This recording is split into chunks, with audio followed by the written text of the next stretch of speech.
Hey y'all, I have another one for you. This one's called Reganalti's Warriors. It is actually a dream I had. It's kind of a long short story. Uh, it's kind of weird and nightmarish. The dream is not really described that well in here because it's hard to explain the thing that comes up out of the water. You just have to vision it the way I did, which I don't know it's going to be possible, but use your own imagination. Okay, Reganalti's Warriors. How can I even begin this story without reliving the horror of that night? How can I truly feel safe? I look around, for I know he is here. He's come for me, but he cannot take me. Make him go away. Please, make him stop. Remember, remember. His whisper is soft. His handsome face is only inches from mine. I feel his fingers as it touches my face. I feel his fingers that touches my face and glides down, light. The touch light as a feather. No, no, I scream, go away, just go away. The tears come, and I cannot stop them. My hands are still bound from the last time he came. The key turns in the lock, and the door opens. Her voice is weary, for it happens all the time. Oh, the poor nurse. Day and night. There's no rest. She's hallucinating again. Her sigh said it all. I'm crazy. They think I'm crazy, but they just do not know. She throws up her hands in despair and leaves the room. Once again, the key turns in the lock. There's no escape. My room is constantly watched. It is okay. He can come here, but he cannot take me away. He cannot release me from this loony bin. I'm safer here than anywhere else. If I scream, they come, and he leaves. If I'm alone, oh, I shiver at the thought. He's not real, they say. Just a figment of your imagination. They're wrong. So wrong. He's a ghost. A terrifying ghost. He is real. Too real. It burns. His mark on the back of my neck. I cannot rub it, nor scratch it, for my hands are bound. I tried digging it with my fingernails. Blood. So much blood. They stopped me. They did not know. They would not believe. I closed my eyes. No, I do not want to remember. Go away, go away. It did not stop. It never would. Sleep captured my body, and with it, the insanity quieted. The insanity did, but the reason behind it lingered. Reruns. It was all the same. The truth of the night, they say, I went insane. It's unbelievable reality. There's only one outlet in this place. No wonder they want it remodeled. Jack was the head of a construction firm. I'd not been with him long. It was just temporary, a little side money. The house he was speaking of was huge. I would think back in the day it was a mansion.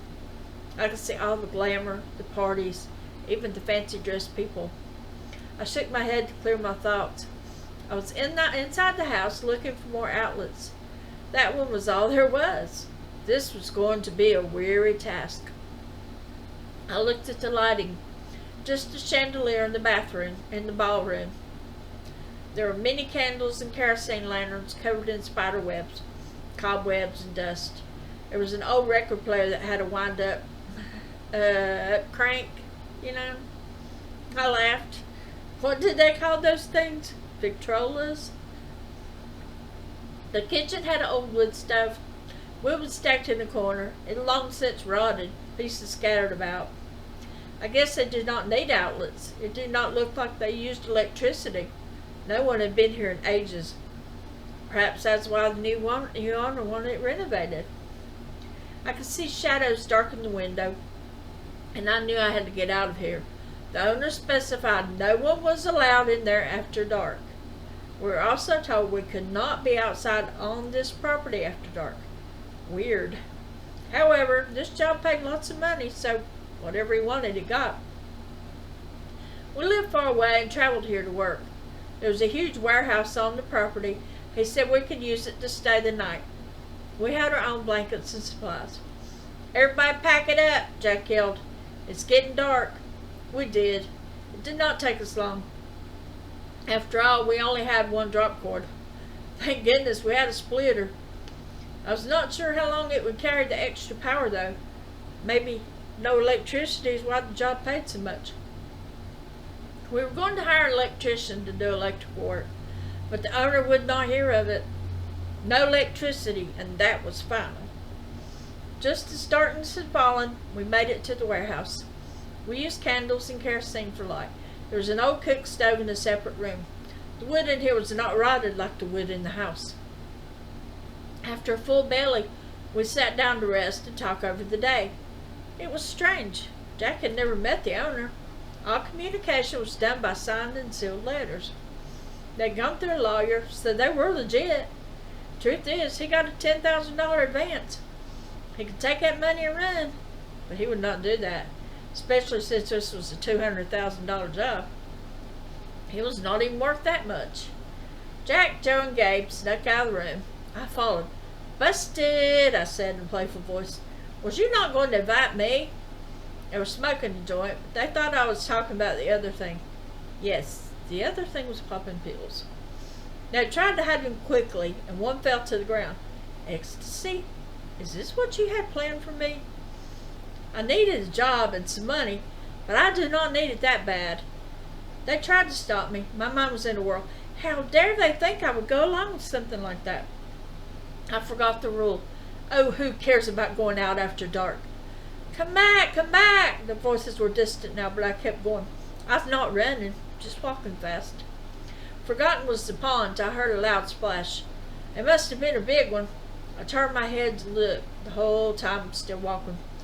I almost screamed. I did not want him to hear me. What was it?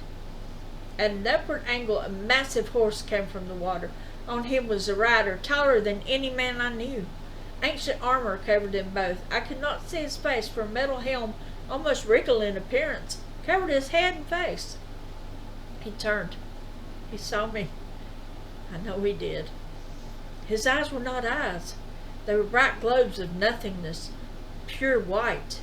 I had to cover my eyes. I was in shock and could not move until I saw him raise a spear. It was long as his horse. It had many spiked barbs on it, dry blood spatters here and there. A deep thunderous yell, and I was on the run. I did not look back to see if he was chasing me. If he was, he could have taken me easily. Now I know why we were told not to be on the property after dark. I could not go back, for I would have to pass him. The only place I could go would be in the house. Do not go in the house after dark. Those words repeated themselves. I had no choice. It could not be worse than what awaited out here. Or could it? Thundering hooves, and I could see the dust from here. "Attack! Attack!" The words were plain, yet terrifying. I could not get his voice from my mind. How could an ancient warrior be alive in this time period? How could he have survived his underwater kingdom? The answer was quite simple. He had not survived. He was a ghost or demon, maybe both. I reached the door of the house and it stuck a little. I would have to let Jack know that we needed to sand it down just a touch more. No matter what, I would be happy to see him tomorrow. I just had to survive this night. I tugged and saw the light from the warrior's eyes. Just as the door finally opened, he gave a harsh, eerie laugh, which puzzled me at the time. He could have come in for me. He could have run a spear through me, but he did not. Why? I would soon find out. Shall we dance? It was so dark in here. Not just nighttime darkness, but something evil. I remembered another door in the kitchen. Trying to remember the layout, I slowly walked that way. The longer I was in this room, the more frightened I became. Why? There was nothing in here. I passed by the huge glass window and started to look out. Then I realized it had curtains. It had not had curtains before. Maybe the owner came while we were in the warehouse? I pulled back the curtain. The warrior was no longer in sight, but that did not mean he was not out there. We were quite a distance from the main road. Van and Keys were with Jack. I could not escape that way. I should have stayed with him. Could have been safely tucked in bed, so to speak. I wondered at that time. My watch had stopped. There had not been any clocks in here. Not that it would have done any good. It would not have been wound. There was no electricity, no batteries. They may not have been invented the last time this house was used. Stopping my exploration, I perked up my ears, heard the fluttering of wings. Well, maybe wings. Could have just been my imagination. Or a bird. You know, the kind of bird that flies at night in the dark? Vampire bats. I laughed at myself. There was no such thing as vampire bats. I argued with myself. Yeah, well, how many ancient warriors do you know? I won the argument against myself. As a soft hand touched my shoulder, I screamed. My heart went thump, thump, the highest rate it ever had before. I tried to run, but the hand clamped down firmly on my shoulder and took both of my hands. Ouch! Let me go! The pain was horrible. I felt as if both my hands would be broken at the wrist. He would not release his hold, and I could not pull away. The darkness would not shed even a touch of light on my situation. You were told to stay away when darkness comes. He sighed as if he was heartbroken, but I think he was enjoying himself. Shall we dance? I had very little choice in the matter. The chandelier lit up, and the room was covered in people dancing. They were not modern-day people, ancients. The clothes were extremely old-fashioned. Why, I even saw several hoop skirts. He was the most handsome man I'd ever laid eyes on. Beautiful green eyes that could pull you in, and his hair, oh, so long and the color of raven's wings. His speech was perfect. The man was perfect. I danced with him. He danced perfectly. We danced and danced till I grew tired, but we did not stop. He would not stop. I would fall, and he would grab me by the hair and pull me back up. With each dance, his looks faded, and I could see visions from his past. No electricity? There was. He was in his dungeon. He kept people tied up. They were his experiments. Shock therapy, he called it. All his dancers, his whole ballroom, dead puppets. I was next on his list. No, I could not be, would not be. The pictures on the walls? He had been an ancient warrior, just as the warrior from the pond. He was the leader, the horseman, his right hand. That is why he had not pursued me when I arrived at the house. I was for his boss. He was to chase me here. Another victory. Evil, pure evil. If I could make it until morning. We came in here in the daylight. Had the rules changed? Where was he taking me? I struggled to free myself. He took me downstairs. I would have no light to tell me when it was day. Upstairs. Okay, maybe I could deal with that. Just as long as I did not enter the dungeon. He was decaying now. Was that his intention, or did it happen every night? His breath reeked and... No, oh no, no. I could not let him kiss me. I breathed a sigh of relief when he put his arms around my neck. No, he was not choking me. Giving me a beautiful necklace. I screamed when it touched. I could feel the blood gushing from the hole in the back of my neck. His mark. I was now marked for all the ghosts. None could help me. None would help me. I was taboo. He stuck his claw-like finger in my blood and licked it slowly. I almost gagged. He slapped me hard and I went down. My head was reeling. I tried to rise, but dizziness overcome me. He was trying to pull me up by the hair, but he only succeeded in pulling it out. He ducked down to my level and said softly, I must go now, my lovely. His looks had returned. I understood. The sun was rising. I could see a hint of light through the window. Tonight, we will go play with my new toys. You will love them. I did not bother to tell him I would not be here tonight. He would have to find out on his own. I wasted no time after he disappeared. I tried the door. He would not budge. Not only was it locked, but I could see nails sticking through. Okay, the window. Bars upon the window. The glass was unbreakable. I sat down on the nasty bed and bawled like a baby. There had to be a way to escape. There just had to be. Even though the bed stunk from hundreds of years of misuse, I lay back on it. I needed to think. I had not meant to sleep, but I did. The time. What time was it? I rushed to the window. I felt the tears flow from my eyes. I felt the hopelessness, anger, rage. I was lost, and nothing could be done. Darkness was falling. Come forth, my ancients. I could not escape. The dungeon reeked of stale blood and decayed bodies. There were many cells. I could not see them all to count. I really did not have a desire to. I wanted out. I wanted to go home. I did not realize this job would cost me my sanity, maybe my life. A threadbare cot, a musty thin blanket, and a chamber pot were all self-contained. It was cold down here, so cold. Heard screams, many screams. It did not matter at this point. I tried to ignore them, tune them out, and it did not work out so well. I knew my screams would be soon. He comes for me. Not him, but a huge burly-looking man with one eye and toothless grin. He did not look right in the head. Maybe I could get him to help me. No, ma'am, I will not. I looked at him surprised. How did he know what I was thinking? They all think the same thing. Old dumb Charlie, he'll help me. He's nice. He lost his smile for a minute. Tried to once. He shivered. Never gonna do it again. Are you a ghost? He was holding tightly to me as we walked down the hall, passing many cells. There was no hope for these people. They were way too far gone. Nope, not me. He thought for a minute.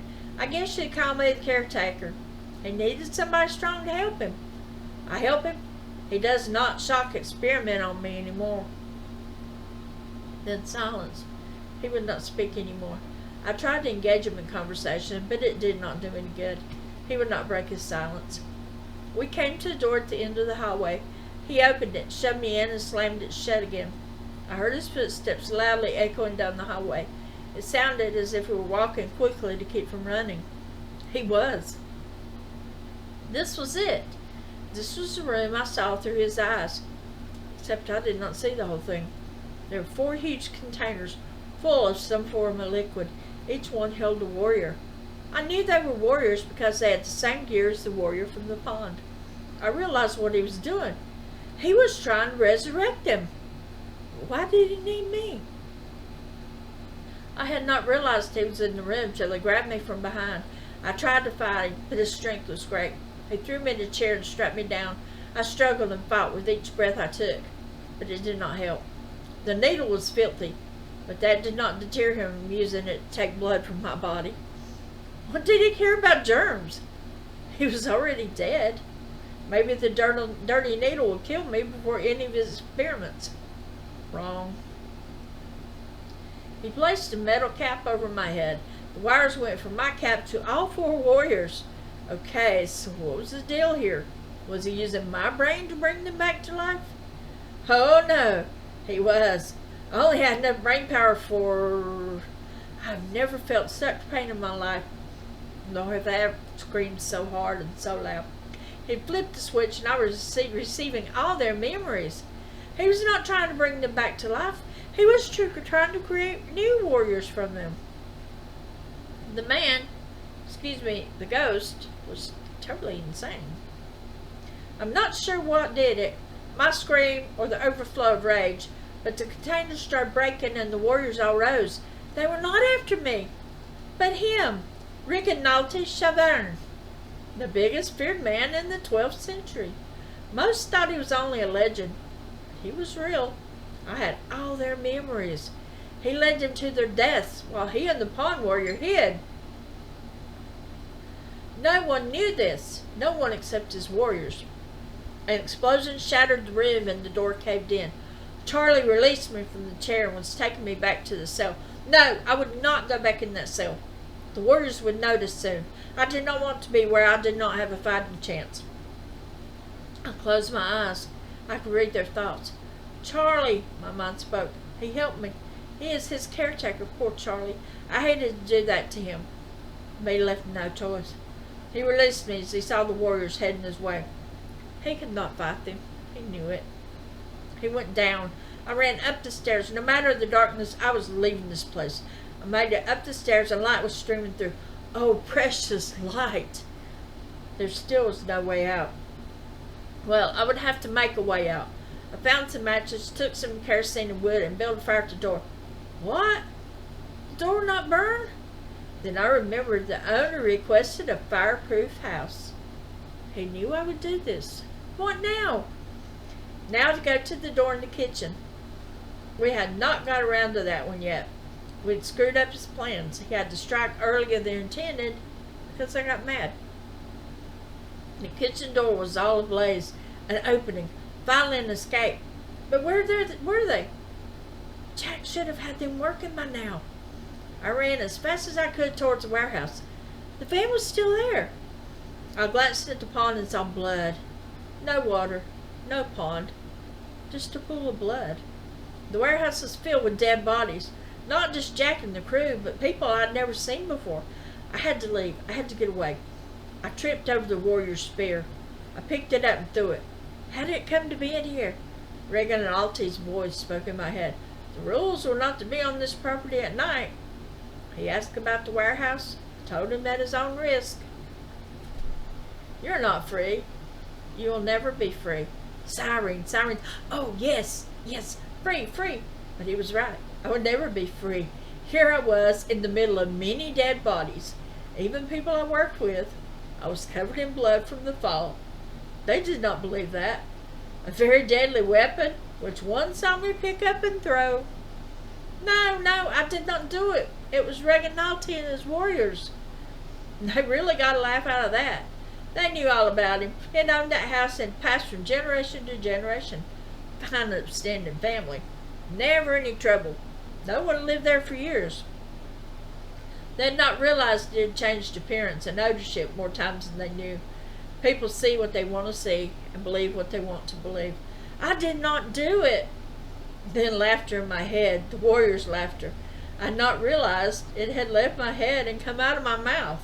Insanity. Mental institute. Nothing more to do. Each night he comes. Each night the warriors show me their life.